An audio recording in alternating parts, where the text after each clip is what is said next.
ಸಮೀರ್ಗೆ ತನಿಖಾಧಿಕಾರಿಯಿಂದ ತೀವ್ರ ವಿಚಾರಣೆ ಮುಂದುವರೆದಿದೆ. ಸುಮಾರು 5 ಗಂಟೆಯಿಂದ ನಿರಂತರವಾಗಿ ಸಮೀರ್ನ ವಿಚಾರಣೆ ನಡೀತಾ ಇದೆ. ಸಮೀರ್ ಓರ್ವ ಯೂಟ್ಯೂಬರ್. ಧರ್ಮಸ್ಥಳದ ವಿಚಾರಕ್ಕೆ ಸಂಬಂಧಪಟ್ಟ ಹಾಗೆ ಕೆಲವು ವಿಡಿಯೋಗಳನ್ನ ಆತ ಮಾಡಿರ್ತಾನೆ. ಜನರನ್ನ ಒಂದು ರೀತಿ ಪ್ರಚೋದಿಸುವ ರೀತಿಯಾಗಿ ಆತ ಸ್ಟೇಟ್ಮೆಂಟ್ಸ್ ಗಳನ್ನ ಮಾಡಿದ್ದ. ಬೆಳ್ತಂಗಡಿ ಠಾಣೆಯಲ್ಲಿ ಈಗ ಆತನನ್ನ ವಿಚಾರಣೆಗೆ ಒಳಪಡಿಸಲಾಗಿದೆ. ತನಿಖಾಧಿಕಾರಿ ನಾಗೇಶ್ ಕದ್ರಿ ವಿಚಾರಣೆ ನಡೆಸ್ತಾ ಇದ್ದಾರೆ. ಚಿನ್ನಯ್ಯ ಜೊತೆ ನಿಮಗೆ ನಂಟಿತ್ತಾ ಅನ್ನೋದ್ರ ಬಗ್ಗೆನೂ ಕೂಡ ಈಗ ಬಹಳಷ್ಟು ಪ್ರಶ್ನೆಗಳನ್ನ ಕೆದಕಲಾಗ್ತಾ ಇದೆ ಅನ್ನುವಂಥದ್ದು ಗೊತ್ತಾಗ್ತಾ ಇದೆ. ಸದ್ಯ ಈತ ನಿರೀಕ್ಷಣಾ ಜಾಮೀನಿನ ಮೇಲಿದ್ದಾನೆ, ಹಾಗಾಗಿ ಬಂಧಿಸುವಂತ ಅವಶ್ಯಕತೆ ಇಲ್ಲಿ ಬೀಳೋದಿಲ್ಲ ಈ ಪ್ರಕರಣಕ್ಕೆ ಸಂಬಂಧಪಟ್ಟ ಹಾಗೆ. ಬಟ್ ಹಾಗಂತ ಈತನ ವಿಚಾರಣೆ ನಡೆಸಬೇಕು ಅಥವಾ ವಿಚಾರಣೆಗೆ ಈತ ಸಹಕರಿಸಬೇಕು, ವಿಚಾರಣೆಗೆ ಹಾಜರಾಗಬೇಕು ಅಂತ ಕೋರ್ಟ್ ಕೂಡ ಸೂಚನೆಯನ್ನ ಕೊಟ್ಟಿತ್ತು ಜಾಮೀನು ಕೊಡುವಂತ ಸಂದರ್ಭದಲ್ಲಿ.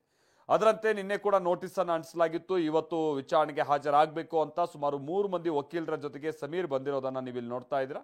ಬಹಳ ಸ್ಟೈಲಿಶ್ ಆಗಿ ಬಂದಿದ್ದಾನೆ ಸಮೀರ್. ಅದಾದ ನಂತರ ಅಲ್ಲಿ ವಿಚಾರಣೆಗೆ ಸಂಬಂಧಪಟ್ಟ ಹಾಗೆ ಕೆಲ ಪೂರಕವಾದಂಥ ದಾಖಲೆಗಳನ್ನ ತನ್ನ ಜೊತೆಗೆ ಇಟ್ಕೊಂಡು ಬಂದಂತ ರೀತಿಯಾಗಿ ಕಂಡು ಬರ್ತಾ ಇದೆ.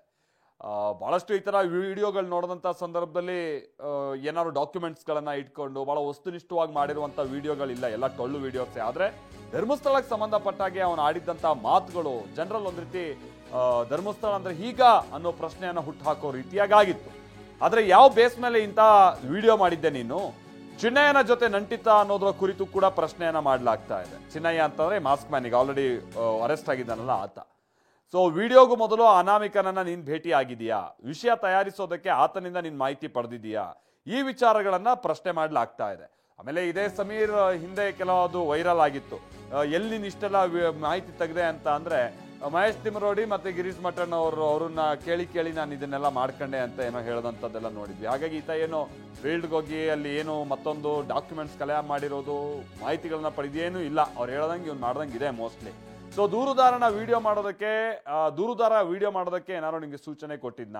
ವಿಡಿಯೋ ರಿಲೀಸ್ಗೂ ಮುನ್ನ ಆತನಿಗೆ ನೀವೇನಾರು ಇದನ್ನ ತೋರಿಸಿದೀಯಾ? ಸೊ ವಿಡಿಯೋ ವೈರಲ್ ನಂತರ ಸಾಕ್ಷಿದಾರನನ್ನ ನೀನು ಸಂಪರ್ಕ ಮಾಡಿದೀಯಾ? ಈ ರೀತಿಯಾದಂತಹ ಪ್ರಶ್ನೆಗಳನ್ನ ಕೇಳಲಾಗ್ತಾ ಇದೆ ಅನ್ನುವಂಥದ್ದು ಗೊತ್ತಾಗ್ತಾ ಇದೆ. ಸುಮಾರು 23 ಪ್ರಶ್ನೆಗಳನ್ನ ಇದಕ್ಕಾಗಿನೇ ಸಿದ್ಧ ಮಾಡ್ಕೊಳ್ಳಲಾಗಿತ್ತು ಅನ್ನುವಂಥದ್ದು ಗೊತ್ತಾಗ್ತಾ ಇದೆ. ಹಾಗೆ ಮಾಸ್ಕ್ ಮ್ಯಾನ್ ಜೊತೆಗೆ ನಿಮ್ಮ ನಡುವೆ ಹಣದ ವ್ಯವಹಾರ ಏನಾದರೂ ಇದೆಯಾ? ಸಾಕ್ಷಿದಾರನ ಕುರಿತು ಬೇರೆ ವ್ಯಕ್ತಿ ಮುಖೇನವಾಗಿ ಏನಾದ್ರು ನೀವು ಸಂಪರ್ಕ ಮಾಡಿದ್ದೀರಾ? ಸಾಕ್ಷಿದಾರನ ವಿವರ ಹಾಗೆ ಫೋನ್ ನಂಬರ್, ಭೇಟಿಯಾಗಿದ್ದ ಸ್ಥಳ, ಸಂಪೂರ್ಣ ದಾಖಲೆಯನ್ನ ನೀವು ಕೊಡೋದಕ್ಕೆಲ್ಲ ಸಿದ್ಧ ಇದ್ದೀರಾ? ಆ ಗ್ಯಾಂಗ್ ಜೊತೆಗೆ ನಿಮ್ಗೆ ಏನಾದ್ರು ಸಂಪರ್ಕ ಇದೆಯಾ? ಈಗ ಒಂದು ಗ್ಯಾಂಗ್ ಇದರಲ್ಲಿ ಕಂಪ್ಲೀಟ್ ಆಗಿ ವರ್ಕ್ ಮಾಡಿದೆ ಅನ್ನುವಂಥದ್ದು ಗೊತ್ತಾಗ್ತಾ ಇರುವಂಥದ್ದು ಸಂಗತಿ. ಸೊ ಆ ಗ್ಯಾಂಗ್ ಜೊತೆಗೆ ನಿಮ್ಗೆ ಏನಾದ್ರು ಸಂಪರ್ಕ ಇದೆಯಾ? ಅವ್ರ ಹೆಸರು ಮತ್ತು ವಿಳಾಸ ಇದೆಯಾ? ಸೊ ಸಾಕ್ಷಿದಾರನನ್ನ ನೀವೇ ಏನಾದ್ರು ಖುದ್ದು ಸಂಪರ್ಕ ಮಾಡಿದ್ದೀರಾ? ಯಾಕಂತಂದ್ರೆ ಎಲ್ಲ ಈತನಿಗೆ ವಿಷಯ ಗೊತ್ತಿರೋ ಹಂಗೆ ಕಣ್ಣಿಗೆ ಕಟ್ಟಂಗೆ ಈತ ಹಲವು ಡೀಟೇಲ್ಸ್ಗಳನ್ನ ಹೇಳಿದ್ದ.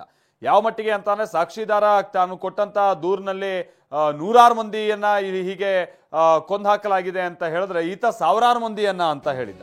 ಅಷ್ಟೇ ಅಲ್ಲ, ಇವ್ರ ವಿಚಾರವಾಗಿ ನಿಮ್ಗೆ ರಕ್ತ ಕುದಿತಿಲ್ವಾ, ಹೊರಗೆ ಬಂದು ಪ್ರೊಟೆಸ್ಟ್ ಮಾಡಿ, ಸಾಕ್ಷಿ ಕೇಳೋದವರಿಗೆ ಚಪ್ಪಲಿ ಹೊಡಿರಿ, ಈ ತರದ್ದೆಲ್ಲ ಮಾತನ್ನು ಹೇಳಿದ್ದ. ಸೊ ನೀನು ಮಾಸ್ಕ್ ಮ್ಯಾನ್ ನ ಮೊದಲ ಭೇಟಿಯಾಗಿದ್ದಲ್ಲಿ ಸಮೀರ್ಗೆ ತನಿಖಾಧಿಕಾರಿ ಮಾಡ್ತಾ ಇರುವಂತ ಪ್ರಶ್ನೆಗಳ ವಿವರ ಇದು. ಆ ಭೇಟಿ ಸಂದರ್ಭದಲ್ಲಿ ಏನೇನ್ ಮಾತುಕತೆ ಆಯ್ತು, ಅದರ ದಾಖಲೆ ಅಥವಾ ಸಾಕ್ಷಿ ಏನಾದ್ರು ನಿನ್ನ ಬಳಿ ಇದೆಯಾ? ಸಾಕ್ಷಿದಾರನೊಂದಿಗೆ ನಿನ್ನ ಸಂಪರ್ಕ ಎಷ್ಟು ದಿನ ಇತ್ತು? ಸಾಕ್ಷಿದಾರನಿಂದ ಯಾವ್ಯಾವ ಮಾಹಿತಿಯನ್ನ ನೀನು ಪಡೆದಿದೀಯಾ? ಸಾಕ್ಷಿದಾರನ ಮೇಲೆ ನಂಬಿಕೆ ಇಟ್ಟಕ್ಕೆ ಏನ್ ಕಾರಣ ಆಯ್ತು? ಏನ್ ಸಾಕ್ಷಿದಾರ ಕೊಟ್ಟಂತದನ್ನೆಲ್ಲ ನೀನು ಮಾಡಿದ್ದೀನಿ ಅಂತ ಅಂದ್ರೆ ಅಂತ ನಂಬಿಕೆ ಏನ್ ಬಂತು ನಿನಗೆ? ಸೊ ನೀನು ವಿಡಿಯೋದಲ್ಲಿ ಬಳಸಿದಂತ ಬೇರೆ ಮೂಲಗಳು ಯಾವುದು, ಬೇರೆ ಯಾವ ಸೋರ್ಸ್ ಇಂದ ನೀನು ಮಾಹಿತಿಯನ್ನ ಪಡೆದಿದೀಯಾ? ಈ ರೀತಿಯಾದಂತ ಸಂಗತಿಗಳನ್ನ ಈಗ ಸಮೀರ್ನಿಂದ ಮಾಹಿತಿಯನ್ನ ಕಲೆ ಹಾಕೋ ಕೆಲಸ ಆಗ್ತಾ ಇದೆ. ಬೆಳ್ತಂಗಡಿ ಠಾಣೆಗೆ ಊಟ ತಂದುಕೊಟ್ಟಿದ್ದಾರೆ ಸಮೀರ್ ಕಡೆಯವರು. ಯೂಟ್ಯೂಬರ್ ಸಮೀರ್ ಹಾಗೆ 3 ವಕೀಲರಿಗೆ ಊಟ ಕೊಡಲಾಗಿದೆ.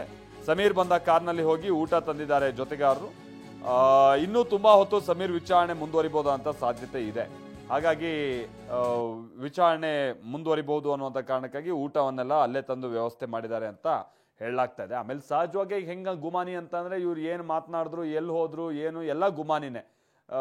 ಇವ್ರಿಗೆ ಯಾರ ಜೊತೆ ಸಂಪರ್ಕ ಇದೆ ಅನ್ನುವಂಥ ರೀತಿಯಾಗಿ ಬಂದಂಥದ್ದು ಕೂಡ ಬಹಳ ದುಬಾರಿ ಕಾರು, ಫಾರ್ಚುನರ್ ಅಲ್ಲಿ ಬಂದಂಗಿತ್ತು. ಹಾಗಾಗಿ ಅಂತ ಹಣದ ಮೂಲ ಯಾವುದು, ಏನು, ಮತ್ತೊಂದು ಈ ಥರದ್ದೆಲ್ಲವೂ ಕೂಡ ಸಹಜವಾಗಿ ಜನರಲ್ ಒಂದು ಪ್ರಶ್ನೆಗಳನ್ನ ಕಾಡ್ತಾ ಹೋಗುತ್ತೆ. ತೀರಾ ಮುನ್ಮನೆ ತನಕನೂ ಕೂಡ ಒಬ್ಬ ಸಾಮಾನ್ಯ ವ್ಯಕ್ತಿ ಆಗಿದ್ದಂಥ ಈ ಸಮೀರ್ ಇದೀಗ ಆತನ ಹಾವಭಾವ, ಆಮೇಲೆ ಆತ 2ನೇ ವಿಡಿಯೋ ಮಾಡಿದಂಥ ಸಂದರ್ಭದಲ್ಲೇ ಮೊದಲನೇ ಧರ್ಮಸ್ಥಳದ ವಿಡಿಯೋಗೂ 2ನೇ ವಿಡಿಯೋಗೂ ಆತನ ವರ್ತನೆಯಲ್ಲಿ ಆದಂಥ ಬದಲಾವಣೆಯನ್ನ ನಾವು ನೋಡಬಹುದಾಗಿತ್ತು. ಸೊ ಆತ ಒಂದು ರೀತಿ ಬಹಳ ಅಹಂಕಾರದಲ್ಲಿ ಇದ್ದ ಹಾಗೆ ರೀತಿಯಾಗಿತ್ತು. ನಾನು ಹೇಳಿದ್ದೇ ಸತ್ಯ, ಏನು ಇನ್ನೂ ಯಾರಾದ್ರೂ ಸಾಕ್ಷಿ ಕೇಳ್ತೀರಾ, ಅವ್ರ ಮುಗಿದ ಮೇಲೆ ಇಡಿ, ಅವ್ರಿಗೆ ಚಪ್ಪಲಿ ಹೊಡಿರಿ, ಜನ ಹೊರಗೆ ಬಂದು ಈ ರೀತಿಯಾದಂಥ ಕಾಮಾಂಧರ ವಿರುದ್ಧವಾಗಿ ನೀವು ಪ್ರೊಟೆಸ್ಟ್ ಮಾಡಿ, ಹೀಗೆಲ್ಲ ಆತ ಸ್ಟೇಟ್ಮೆಂಟ್ಗಳನ್ನು ಮಾಡಿದ್ದ. ಇನ್ನು ಬುರುಡೆ ತಂದಿದ್ದಂಥ ಚಿನ್ನಯ್ಯನ ಬಂಧನ ಆಗ್ತಾ ಇದ್ದ ಹಾಗೆ ಇದು ವಿಪಕ್ಷ ಬಿಜೆಪಿಗೆ ಸಹಜವಾಗಿ ಅಸ್ತ್ರ ಆಗಿದೆ.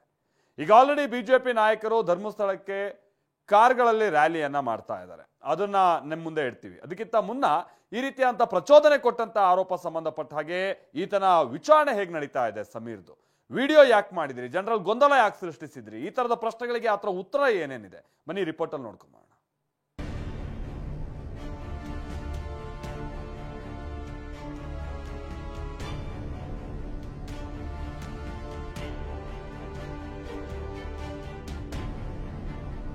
ಎಐ ವಿಡಿಯೋ ಸೃಷ್ಟಿಸಿ ಗಲಭೆಗೆ ಪ್ರಚೋದನೆ ಆರೋಪ.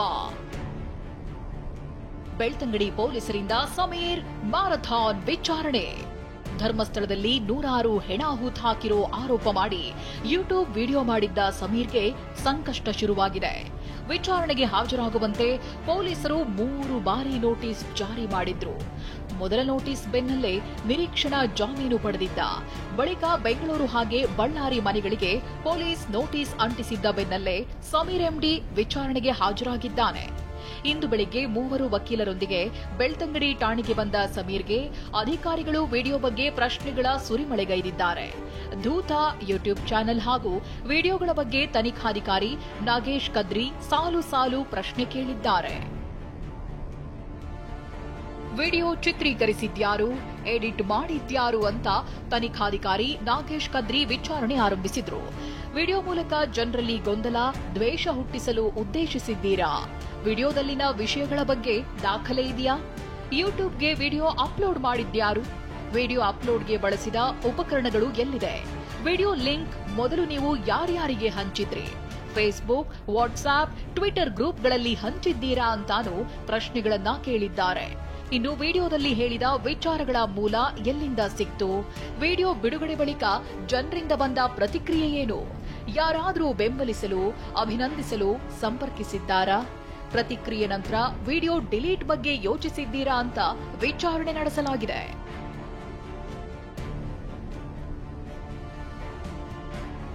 ಇನ್ನು ದೂತ ಚಾನೆಲ್ ಜೊತೆ ಇನ್ನೂ ಯಾರ್ಯಾರು ಭಾಗಿಯಾಗಿದ್ದಾರೆ? ಯೂಟ್ಯೂಬ್ ಚಾನೆಲ್ ಲಾಗಿನ್ ವಿವರ ಯಾರ ಬಳಿ ಇದೆ ಅಂತ ತನಿಖಾಧಿಕಾರಿ ಪ್ರಶ್ನೆ ಕೇಳಿದ್ದಾರೆ. ಈ ವಿಷಯದ ಬಗ್ಗೆ ವಿಡಿಯೋ ಮಾಡಲು ಪ್ರೇರೇಪಿಸಿದ್ಯಾರು? ವಿಡಿಯೋ ಎಡಿಟ್ ಮಾಡಲು ಯಾವ ಸಾಫ್ಟ್ವೇರ್ ಬಳಕೆ ಮಾಡಲಾಗಿದೆ? 2018ರ ಸಾಕ್ಷ್ಯ ಸಂರಕ್ಷಣಾ ಕಾಯ್ದೆ ಬಗ್ಗೆ ಮಾಹಿತಿ ಇದೆಯೇ? ಎಐ ಮೂಲಕ ನಕಲಿ ಚಿತ್ರ, ವಿಡಿಯೋ ಸೇರಿಸಿದ್ದರ ಉದ್ದೇಶವೇನು? ವಿಡಿಯೋದಲ್ಲಿನ ಆರೋಪಗಳ ಸತ್ಯಾಸತ್ಯತೆ ಪರಿಶೀಲಿಸಿದ್ರಾ? ಧೂತ ಚಾನೆಲ್ ಜೊತೆ ಸಂಪರ್ಕ ಹೇಗಾರಂಭ ಆಯಿತು? ಆ ವಿಡಿಯೋ ಮಾಡಲು ಹಣ, ಬೆಂಬಲ ದೊರಕಿದೆಯೇ? ಯೂಟ್ಯೂಬ್ ವಿಡಿಯೋಗಳಿಂದ ಎಷ್ಟು ಆದಾಯ ಬಂದಿದೆ ಅಂತ ಪ್ರಶ್ನೆಗಳನ್ನ ಕೇಳಲಾಗಿದೆ. ಇಷ್ಟಕ್ಕೆ ಮುಗಿಯದ ಧರ್ಮಸ್ಥಳ ಪೊಲೀಸರ ತನಿಖೆ. ಯೂಟ್ಯೂಬರ್ ಸಮೀರ್ ವಾಯ್ಸ್ ಸ್ಯಾಂಪಲ್ ಕೂಡ ಪಡೆದು ಪಿನ್ ಟು ಪಿನ್ ಮಾಹಿತಿ ಸಂಗ್ರಹಿಸುತ್ತಿದ್ದಾರೆ. ವಿಡಿಯೋದಲ್ಲಿ ಮಾತನಾಡಿರೋ ಸ್ಕ್ರಿಪ್ಟ್ ಮತ್ತೆ ಓದಿಸಿ ವಾಯ್ಸ್ ಸ್ಯಾಂಪಲ್ ತೆಗೆದುಕೊಳ್ಳಲಾಗಿದೆ. ಈ ವಾಯ್ಸ್ ಸ್ಯಾಂಪಲ್ ಅನ್ನ ಪೊಲೀಸರು ಎಫ್ಎಸ್ಎಲ್ಗೆ ಕಳಿಸಲಿದ್ದಾರೆ. ಪೃಥ್ವಿರಾಜ್, ಟಿವಿ9 ಮಂಗಳೂರು.